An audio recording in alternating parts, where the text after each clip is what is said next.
And this is it. This is the losers match. herO and RagnaroK. And I think I expected to see RagnaroK here just because he ran into Beyond. But herO finding his way into the elimination match is just not what I expect at all. No way, shape, no how. So the fact that hero's here against a scary opponent, well, we're gonna have to see what he has in store for us. So he's just faking a cannon rush. Okay. Oh, herO. He's not doing it, right? There's no forge, nothing like that. He's just forcing. You know what? I like this. You force some probes down to the low ground. It's inefficient mining. It's something.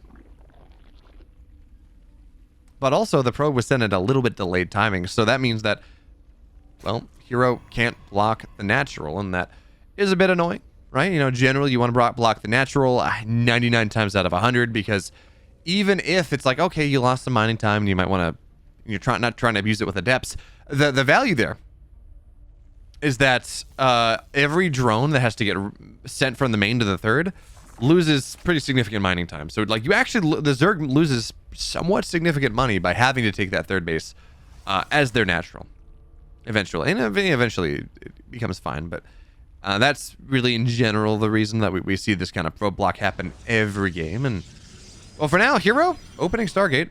This shouldn't surprise anyone. He's the master of the Oracle into Blink Stalker idea. But RagnaroK, as a somewhat low-tech Zerg, I'm going to say feels, reasonably set up to deal with this. Or reasonably set up to deal with herO in general. He's not one of those players that really tries to go into the late game super quickly, for the most part. Very much a fan of kind of Roach Ravager, Lingbane ideas, things like that nature. But I don't even know if that's fair to say, because I feel like, I don't know. Maybe someone in the comments can give me a better read on it. But when I look at RagnaroK, and I said this in the Beyond series, nothing strikes me as inherently RagnaroK. Like, I watch Beyond play, and especially against Zerg right now, I can tell you with utter certainty that Beyond's playing. Most games. If I watch Clem play, I can say, it's likely Clem. If I watch Cure play, likely Cure. I watch herO play. Same ideas. Oh, herO doesn't get damaged, but also, never mind, it died. You say also gets out, but he didn't. I watch herO play. I got a rough idea, especially if I watch a couple replays. It's like, this is herO. I can't think of anything out of how RagnaroK plays, but this is herO. This is classic herO. You leave the gate open, and is this a missed wall? I mean, the Lings ran right by the Adepts, so two workers go down, or two Adepts go down, excuse me, and now Lings are going to start to find some value here. Lings in the natural, Lings in the main, but only one probe dies for the moment here, and with the Oracle doing a pretty solid job. This is excellent crisis management coming out of herO, micring very well, so yeah, it's annoying, and it does mean that herO is not going to find value on the other side of the map. But it could have been a lot worse.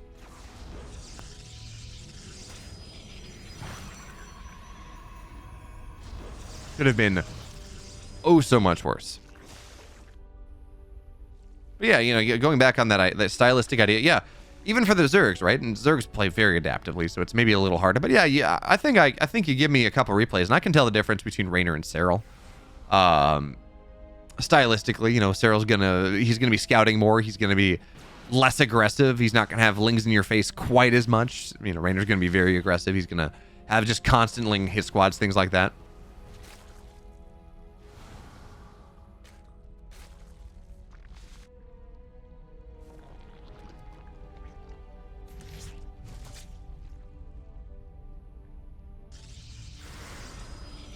So for now, herO, he's got his third base done. He's mining out of it. Blink are only just now getting started, so this is going to be done 7:30, 8-ish. He's not going to have a lot of pressure on the map for quite a while. And this gives RagnaroK time. Get the fourth base up, get your creep out, get your lair. Roach Warren is, of course, done. Get Roach speed, get your upgrades. But it's going to be interesting to see just how RagnaroK wants to go and approach this. As by the way, this fourth base, this is cancelable. Queens are not in position nearly fast enough. So Oracles, if they want, they can just stick on this. And yeah, there we go. Fourth base gets canceled, gets the drone too. Denies so much time. Oh, man. RagnaroK there, buddy. And honestly, nothing much you could have done there. Oracles, in fairness, it's one drone and a delayed fourth base versus, you know, maybe 10 drones in the main or something. And if you're going to figure out where you want to defend, I think that the natural is much, you know, having the fourth base delayed is kind of much less of a big deal. But now, stasis traps in the main and the natural here. Drones are going to get pulled on both sides. Oh, that's a good stasis, though. Two queens stuck there, unable to move for the next 42 seconds, and a couple gas drones, but really it's the queens and the natural. That's the big deal. Because I think this actually, does this trap any workers? No, not quite. Actually, no, they're only structures, so it doesn't trap workers. Or they're only, sorry, they're units, so you can just kind of mineral walk through. But still, does mess up with mining just a little bit here. Stalkers blink forward. They get a couple lings, and now +1's done. Charges on the way, but oh, herO. This is new. This is new herO. This is not classic herO style from a year ago. This is herO moving into late game very quickly. And the stasis traps, they're okay. But herO getting charged. Okay, fine. You know, you want that against the lings. He's got a fleet beacon. He's got a second Stargate on the way. This is herO that is just... Stalkers are an intermediary tech. He's going into that late game very quickly. And now, oh, that's such a good stasis trap right there. Now blinks onto the low ground. Gets on top of queens. Gets one. Ling's doing what they can, but they don't have upgrades yet. So herO, you know, feels like he maybe could have done a little more. Yeah, stayed on the high ground with that stasis that gave him just total defensive power. But also, he doesn't want to lose stalkers. I mean, he's lost one stalker over the course of this game. He's just trying to efficiency the hell out of this so he can go and move into carriers very quickly. But for now, it's a pretty supply blocked herO. 124 out of 125. 4 pylons on the way at a time. But now more zealots getting warped in, and here come the carriers.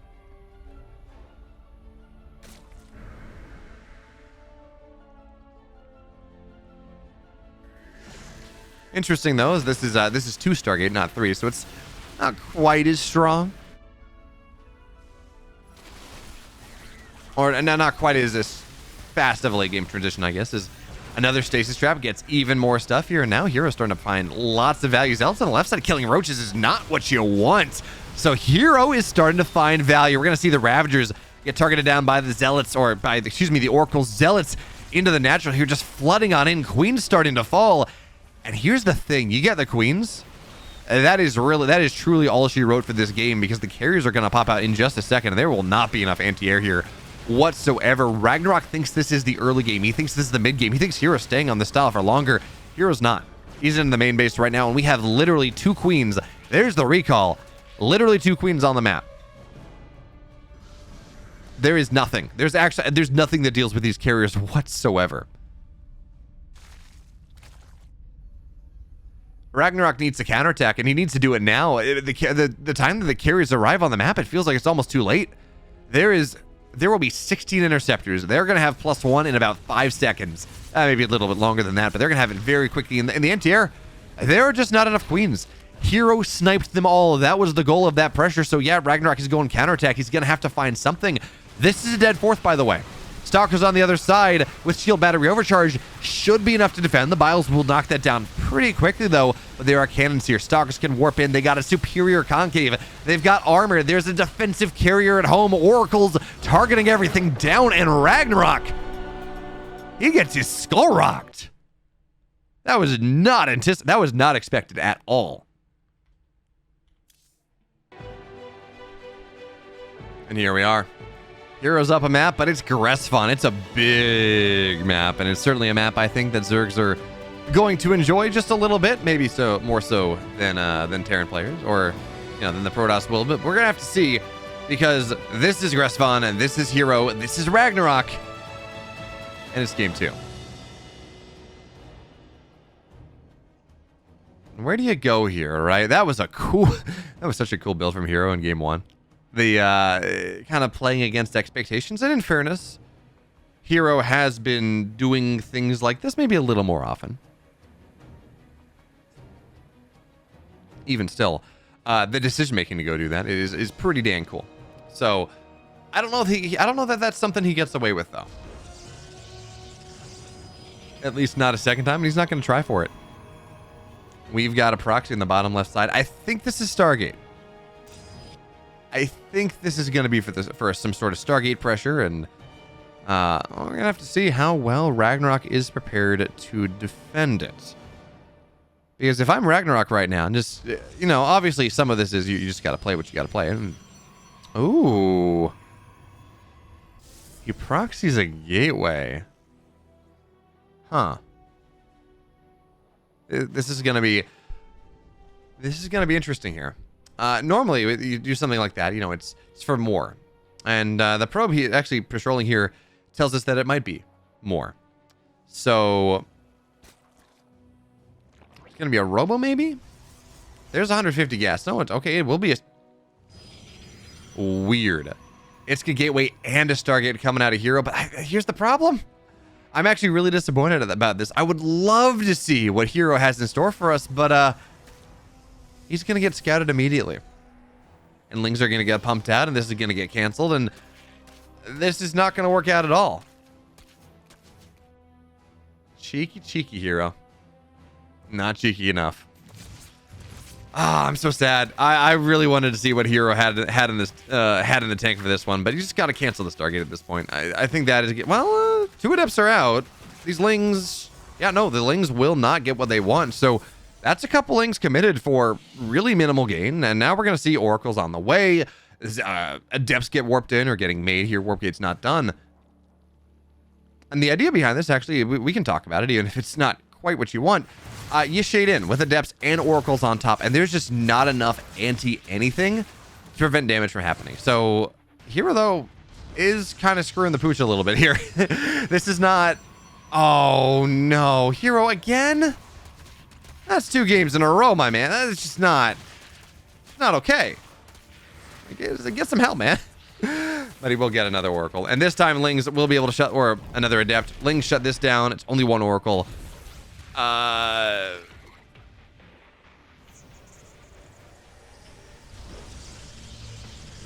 This doesn't feel good.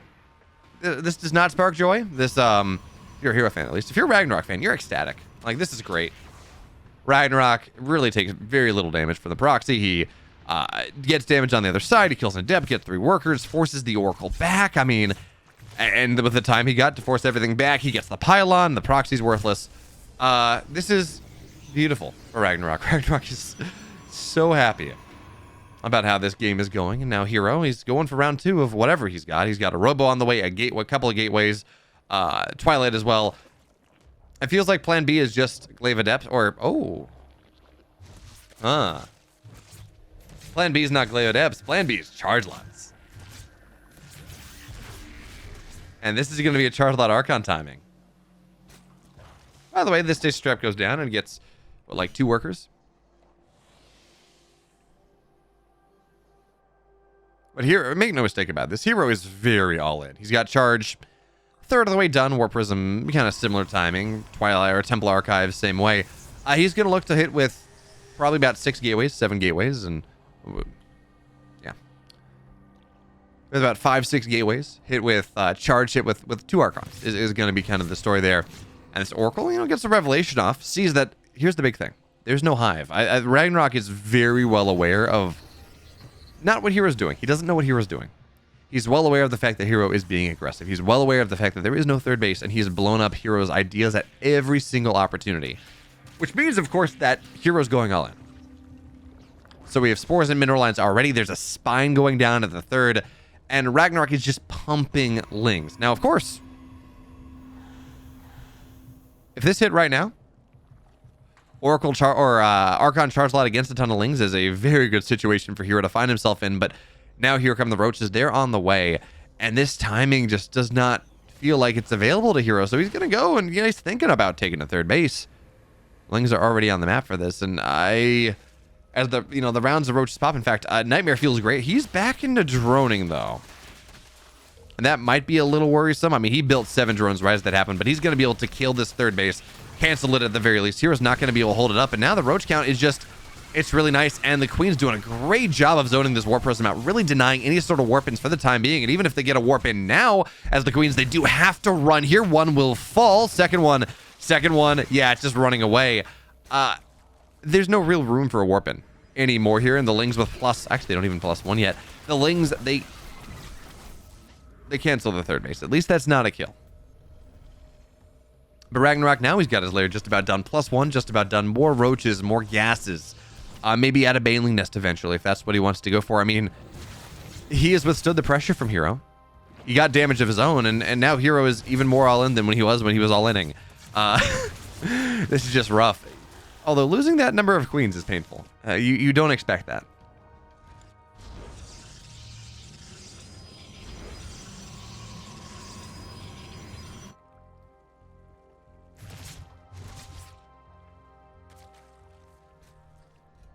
Some more Archons joining the fray, and with this addition of a Robo, this is interesting, right? You get disruptors. I mean, against Roach play, that seems somewhat likely, but I love that. Oh man, I love this idea from RagnaroK. He's going Aspire. That's the big deal. You know, he could try to, you know, beat this army on the ground, but he has recognized that this has been 2 attack attempts from herO that have really not found value at all. Really absolutely nothing. So what do you do when your opponent tries to do things twice over, it doesn't work, and you actually cancel the third? You transition your tech. You go into Aspire. You build these units that herO is on 2 bases. You know, his third base is not done yet. He won't have the tech required, the tech necessary to really deal with this. Archons are solid and you get Blink, but there's no Stargate. There's nothing that can really track these mutas, these assumed mutas down all that easily. So, World's RagnaroK's Oyster, you know, Stasis Trap. Traps 2 drones. Great. It's not enough. Not yet. So the Baneling Nest is done. Baneling Speed should be on the way. The Oracle falls, and now here the Spire's done. But RagnaroK actually is not saving a ton of gas for this. So here's an attack opportunity that he's going to try to hit like right as the Spire's done and take advantage of the gas being banked. It's just not there. The Spire might be something useful eventually, but RagnaroK has just been pumping units, and this disruptor, this single one, is not going to find, and nowhere near is going to find enough. In fact, it's not going to find anything at all. So now +1 is done. +2 or +1 ranged attack is on the way. It's not here just yet. And RagnaroK does have to be careful. No roach speed off creep against disruptors is not the best position. So RagnaroK, he's going to wait a little bit. He's going to buy some time. But really, he's got all the time he could possibly want here. Tons of roaches on the right side. Roach speed going to be done very soon. Disruptor, 1 goes off, but it gets like 2 roaches. Really just not a ton. And these roaches, +1 roach speed, all done. This 4th base isn't going to survive. There we go. It's going to have to get canceled. And roaches, they get on top of a disruptor as well. But it seems like stalkers are too many here. herO blinks 1 forward, blinks 2 forward, looks for the body block. Doesn't really find it, though. And these roaches they should be able to get out. But those disruptors, they're just dead. Target 1 down immediately, and here comes the rest of RagnaroK's army. It's a full surround. herO's doing everything he possibly can. The roaches get on top of the disruptor. They don't kill it. In fact, the disruptor kills them. But actually, you know what? The blinking, the disruptor shots are really nice for herO right now. And he's going to win this fight. This is actually insanely impressive coming out of herO. The fact that he was able to make that happen against a full Zerg surround, against, you know, equal upgrades. In fact, one could argue RagnaroK's upgrades are just a little bit better. The fact that he was able to take that fight is just really fantastic. But disruptor shots, that's a massive one on the left side, and suddenly hero's got a chance. Equal army supply, roughly equal economy, 4th base on the way, +2 done in about 20 seconds. But despite that big hit, herO's not going to try. I really thought we were going to see herO go and start really trying to push forward. Take the blink micro, warp in another set of stalkers, and just put pedal to the metal, try to take advantage of that timing. But unfortunately now, this disruptor drop is just going to have to recall. And the warp prism should go down. Seems like the disruptors stay alive. But all of a sudden, I mean, there's the mutas. Finally, there's the mutas. And this feels like the... I don't know that it's the killing blow, but it's the maiming blow. It's the blow that sets up the killing blow. Because herO he's got stalkers. You know, stalkers and defensive structures are really not all that great against what RagnaroK has. He's gonna try to bounce around, but every aggressive opportunity, every thing that herO can do to try to get aggressive on the map and slow RagnaroK down at all. Good luck. It's not happening. So hero's play now is to max out. Get up to 200 supply. Get up to +1 armor. Get up to +3. Get a bunch of Archons and just build an army that mutas can't fight. But hero doesn't have the economy for that. He hasn't been trading well enough for that. So now Lings and mutas get on top of so much here.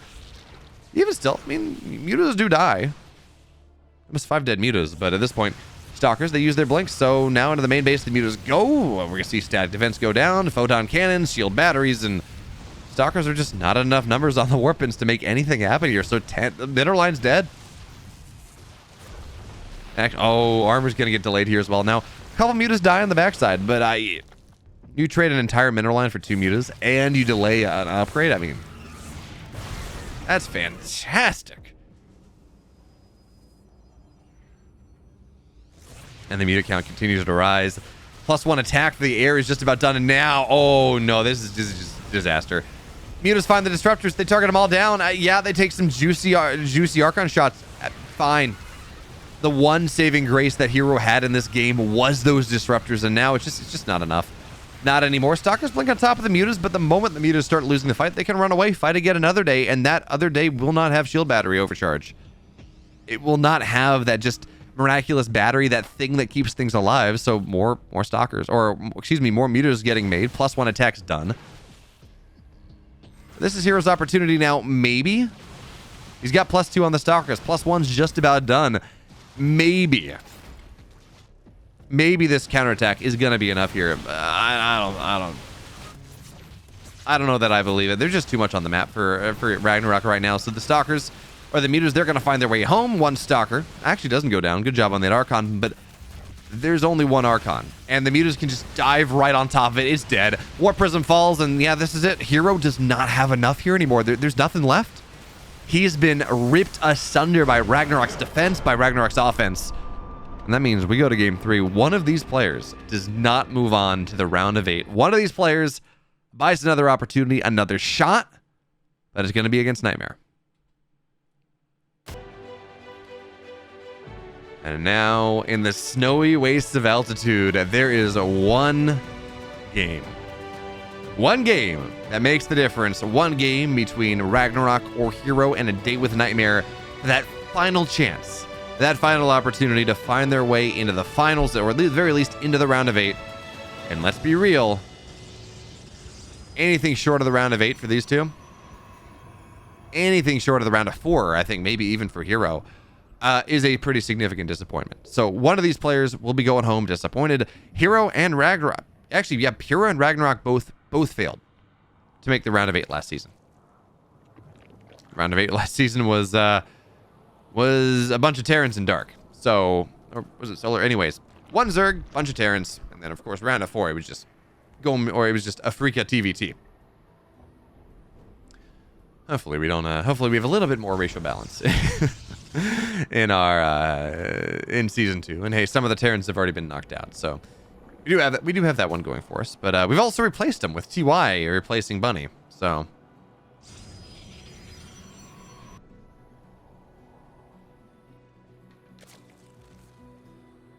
not sure what's up with that.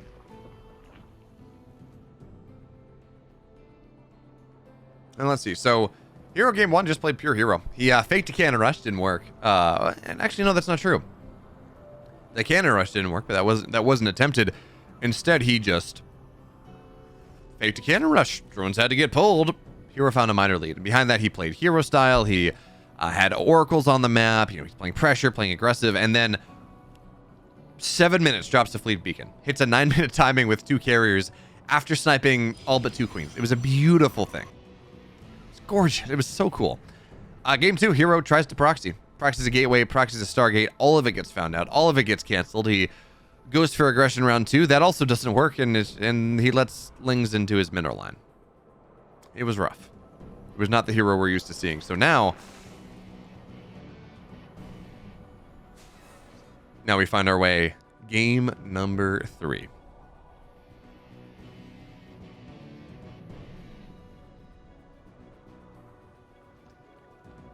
And we get to see just what these players, if they don't have a map to give, if their life is on the line, in a PvZ, in a matchup they may or may not play for quite a while now, what's your build? What are you throwing at the wall? What sticks here? What RagnaroK? What herO do you decide to do to win you that one game, to get you a date with Nightmare in that finals? And actually, technically, this is a good thing for herO, a better thing for herO than it is for RagnaroK. RagnaroK has to keep in mind that he will run into a Zerg in the next round. Yeah, or into a Protoss in the next round, excuse me, if he wins this, as Nightmare is waiting for him. herO's got a PvP if he wins this game. He can throw his most interesting, and let's be fair, this is herO. He's probably just going to go for Oracle into Blink and play herO style. But if he, decides not to, he can throw his most interesting build as, he gets the creep tumor. Nice little drive-by there. And he gets 3 workers and a second creep. No, he's not going to get the second creep tumor. Just a little bit too low on HP, but 3 workers and a creep tumor for the first Oracle. This is much better herO. This is what you're looking for if you are a fan of the Smiling Assassin. You just clean micro. Clean decision making. Finding value where pretty much no one else would be able to get that. Yeah, that's fair. Sometimes it feels like herO's Oracle just has double damage. It's like Bjorn's Reapers or Clem's Reapers actually as well, but like Clem's Marines or something, where it's just like these units, I swear they do more than they're designed to do. I swear they do more than they are able to do, but they do it anyways. So now we're at triple Oracle.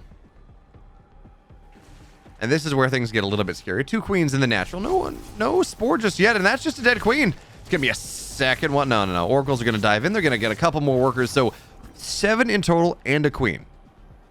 But you lose an Oracle for it. Granted, it's the one that was low. It's not that big of a deal, considering the value that he's gotten. And yeah, he's just going to build another one. I like this decision.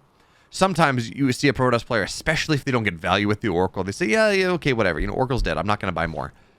herO gets so much value consistently with his Oracles, and there's such a key component of his composition, such a key component of his army that he loses one, especially when he finds value with it. That's coming back. It's getting reincarnated. Well, Oracles are robots, so you're not reincarnated, but there's something. As they dive in again. So 10 workers dead and a queen.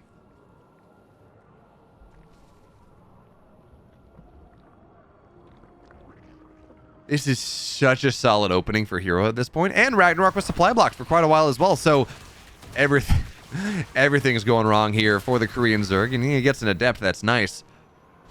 Blink's halfway done. +1's halfway done.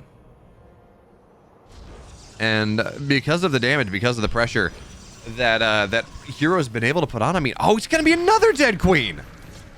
RagnaroK was not expecting the return of the 3rd Oracle. And yeah, Oracles, they run out of energy. So it's only going to be 2 dead. Wait, there are 4 Oracle? Oh, no, it's only 3. Okay. Oracle dove in just a little bit more. I think did it kill Larva or something?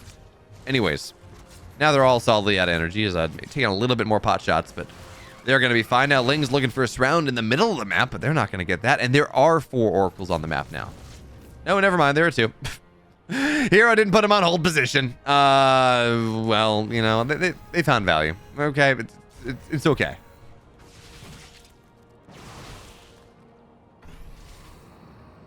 But herO, he's getting active on the map here. Blink +1 done in just about 10 seconds, but it's going to time out well with RagnaroK's upgrades. This long run by, it's not representing any threat. There's a cannon in the mineral line. There's a 3. Yeah, there are 3 stalkers in the wall. We're not going to see herO pull a herO, not this game.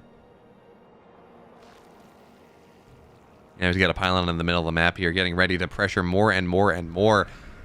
And he's going to find the Banelings. Oh, he's going to find the Banelings. This is just, yeah. Game 2 was characterized by RagnaroK finding every single bit of something that every small thing that herO was doing and just killing it. This game, herO's kind of doing the same thing. He's just punishing RagnaroK for existing in this game, and that just never feels all that great. So Stasis Trap gets triggered. Now Stalkers do have to be careful. They're going to have to blink away, and Oracles have to turn on their beams, but there's just not a lot of queens here. Not really. More Stalkers warp in, and RagnaroK is just not able to break this. Not at all. 1 queen gets so low. This is Depth still around, and now the queen's dead. Now there's going to be a second one falling. Lings look for the surround here, and Oracles seem roughly out of energy, so you got to be careful about that one. And more Stalkers are going to warp in, and well, for now, I mean, this is a solid surround.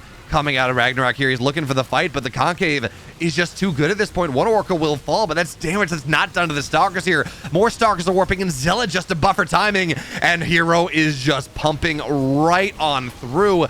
Yeah, you look at the supply bottom side, you say RagnaroK, it's somewhat even, but that's so much of his supply is in production right now, and herO's supply is here. It's ready to fight. It's right now. So yeah, sure, RagnaroK may push this back eventually, but I'm not even convinced. This +1 Blink Stalker timing, the Blink Micro from herO is just beautiful. There's only one Queen at this position, only 2 on the map, so there's no ability to go and reinforce. You can't inject anymore. Not really, not enough. So RagnaroK, desperation here. He's got Lings, he's got Roaches, he's got a couple Ravagers morphing in, but they're not available to fight. And because of the nerf, they take even longer to build. So the Zealots, they run forward stocks, they just blink on top of it. This is it, herO. He's gonna take this game. RagnaroK fought hard, but he's not gonna be able to fight back, not hard enough. And that means now that herO is gonna be the one that is gonna have to get that revenge against Nightmare sitting in the final match. And even as I say that, you know, Nightmare or RagnaroK is still fighting on. Make no mistake about it. At this point, herO's up in army supply. There are no queens on the map. There's no ability to reproduce. The drones have died. Yeah, there we have it. RagnaroK, he's gonna tap out. And herO, he's got a crack at revenge there against the Protoss player that I don't think anyone had beating him. But he's got to have another try to right those wrongs. It's gonna be herO Nightmare, final match of Group B. And of course, if you like this, you want more StarCraft stuff, or maybe some Stormgate content as well. Interviews, news, analysis, you should subscribe to this channel. You should like this video, and you should let me know what you think about herO's build in Game 1, because that was pretty cool. Also, I stream on Twitch, twitch.tv/bamwolf, so I'll see you there, and see you next time.